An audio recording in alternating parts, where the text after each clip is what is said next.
Classified Crime is on the case of Shanna Gardner, and today we are going to look back at a 2022 interview she did with Action News Jax. Let's take a look.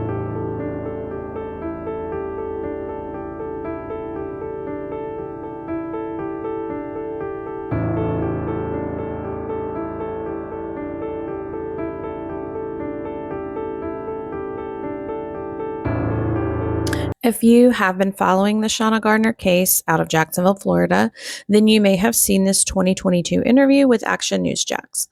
I just came across it and thought it would be interesting to compare it to the evidence currently as we approach trial. You can see the title here, and I will link the full article and video in the description. We spoke with his ex-wife, who has not commented publicly so far.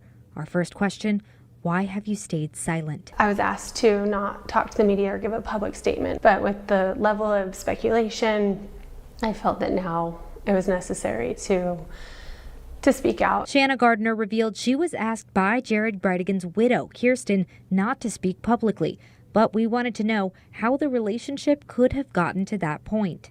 I'm sure you would say that we've had happy moments. I mean, we share the two most beautiful children in the world. So she says her ex-husband's widow specifically asked her not to talk publicly, and she lasted 5 months before taking an interview with the local news. Yeah, can't imagine why that relationship is not in a good place. Let's continue. In 2015, Jared and Shanna divorced. Their court records, which we obtained from the St. Johns County court system, revealed a long, complicated process lasting over 5 years. Anytime divorce comes into any situation, it's messy. It just is. I will say that I think that we both love our kids. Jared and Shanna both wanted full custody. The court file details allegations of spying, deceit, and more. In the end, Shanna and Jared reached an agreement. They shared custody, and whenever the children were at one parent's house, the other would come over Wednesday and have a date night. That's exactly what Jared and his twins did the night he was killed. It was actually one of the things. I remember my son tucking him in and him saying that it was a good date night. But that happiness would end just minutes after leaving Shanna's house just over 2 miles from her home. In a quiet neighborhood with few security cameras, a tire was rolled out into the street. Jared got out of his car to move it and was shot dead. His 2-year-old daughter sat in the car, strapped into her car seat alone for 3 minutes before someone came to help. I was shocked. I fell to the floor because I was devastated for what I was going to have to tell my kids. Jared died in that street, leaving behind 4 children and a heart. You were devastated? You were thinking about how this would affect your kids. Let's take a look at the evidence that has been discovered since she made that statement.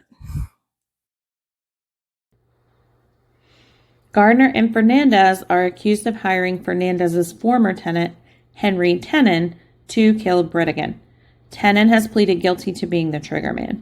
According to a 250-page document from the Bureau of Alcohol, Tobacco, and Firearms, in the search of Gardner's parents' Washington home, it appears one of her children asked the special agent, "What are they looking for?" "We're looking for phones," the document said. The agent replied. Though the person's name was redacted in the document, they responded, "Like burner phones?" A child said that? It says one of her children, and that is crazy. The document then said the person told the special agent that his mom keeps all her important electronics in her bedroom closet, and then whispered up above, pointing toward the ceiling. Oh my gosh, why does her child know about that? I mean, obviously she's explained it all or talked about it in front of them. That doesn't sound like you are devastated to tell things to your children that will be difficult for them to hear. If that were the case, you wouldn't be telling them about all your hiding spots and burner phones. "Oh, hey kids, let me tell you my hiding spot for all my contraband tech in the closet ceiling. That's where I hide all the alleged evidence so mommy won't go to jail." Real nice. I think in shock. Later, in a blog post, Shanna's mother said she was not invited to the funeral. I asked Shanna about the situation. His family did not invite me or want me there. Wow, another shocking turn of events. Can't imagine why you weren't wanted there, but I'm sure the kids were welcome. You probably told them something manipulative like, they don't want mommy there, so we can't go, instead of making arrangements for them to attend without you, like an adult who is concerned for her children, like you claim you are. So they had to miss their dad's memorial service because you weren't wanted there, and you were trying to play the victim when the evidence allegedly shows you allegedly planned this. In fact, let's take a look at some of the evidence presented at your bond hearing. This information is from the order granting the state's motion for pretrial detention and denying defendant's motion for bond filed May 24th of 2024. All information is alleged as trial has not begun. So it says that the defendant and Mr. Britigan had an acrimonious divorce in 2015. While the divorce only took months to finalize, it was followed by years of litigation over various issues, such as child support, shared costs of medical equipment for their son. There were disagreements over who would be around the children's schedules, medical care. The co-parenting relationship deteriorated to the point that they were unable to be in the same room or communicate with each other outside of text messages. Because of this, they resorted to having separate childcare events, for example, parent-teacher conferences and doctor's appointments. In response to the issue, defendant made comments to others about wanting Mr. Bredigan to be K. Her conduct crossed from wishful thinking to conspiracy. She asked her friend and confidant KJ if she knew anyone or knew anyone who might know someone, or even if specific people would be willing to take out her ex-husband. Defendant and KJ developed code language to discuss Mr. Britigan and language referencing his ultimate demise. In 2018, defendant married Maria Fernandez Saldana.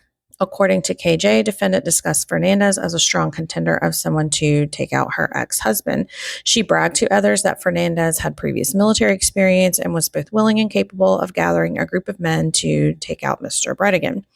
On numerous occasions, Fernandez offered to Mr. Bredigan, especially when defendant was upset with Fernandez and he wanted to regain her favor.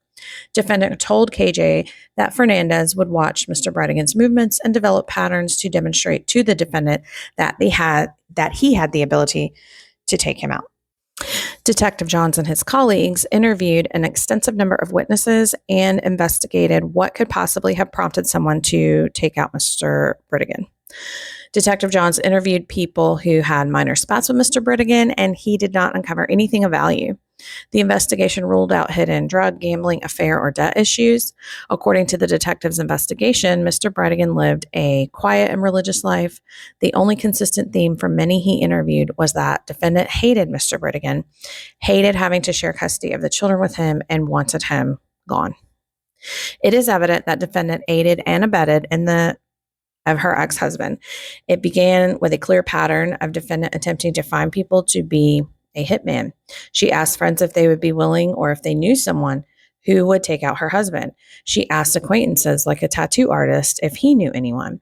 She even mentioned to her former brother-in-law that she had considered hiring a hitman. These were not just tongue-in-cheek comments a person makes out of frustration.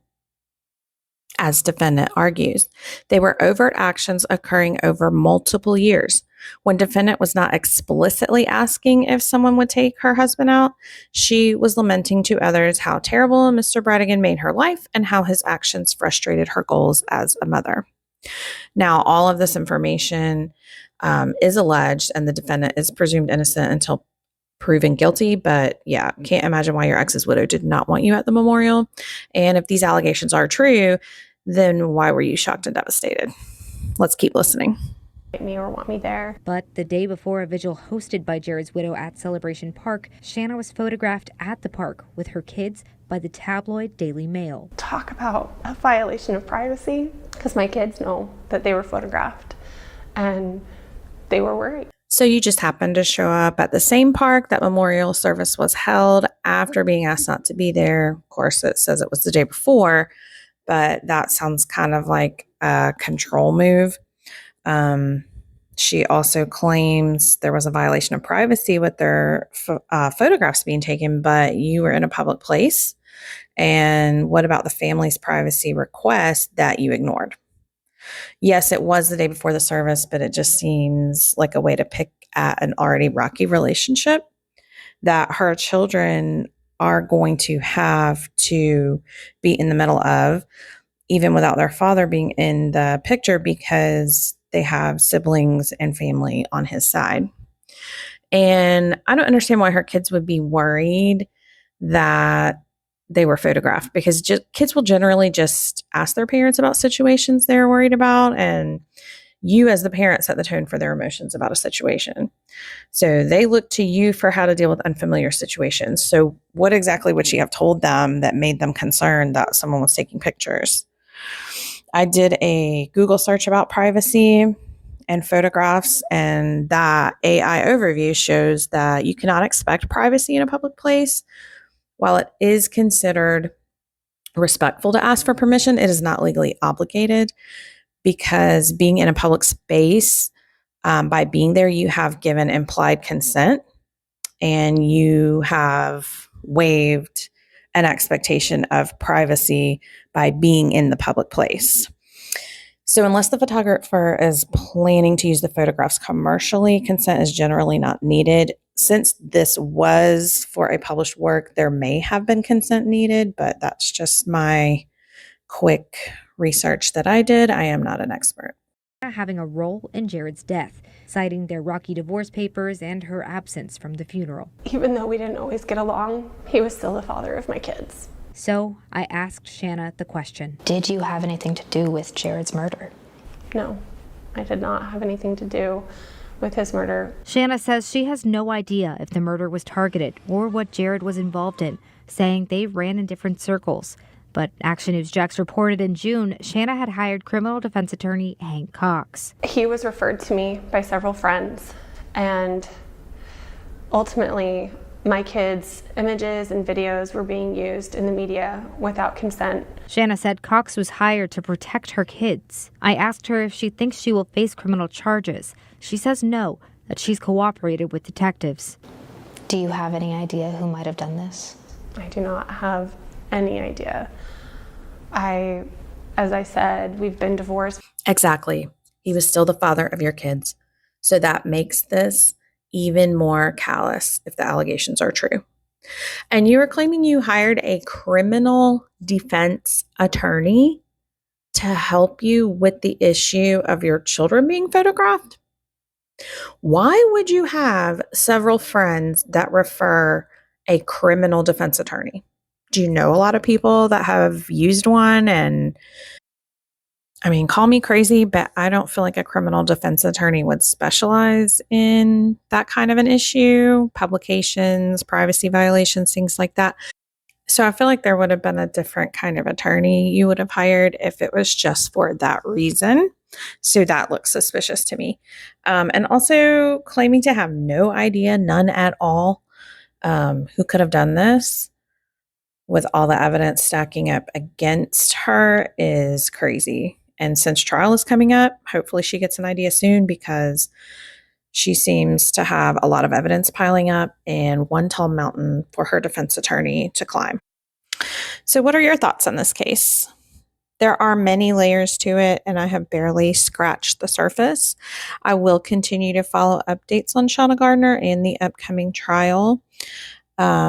Of course, one more time, I want to say that all of these allegations are not proven. She still has trial coming up, and we have to presume innocence until otherwise proven by the state. But I will continue to follow this case. Thank you so much for watching this video. Like and subscribe.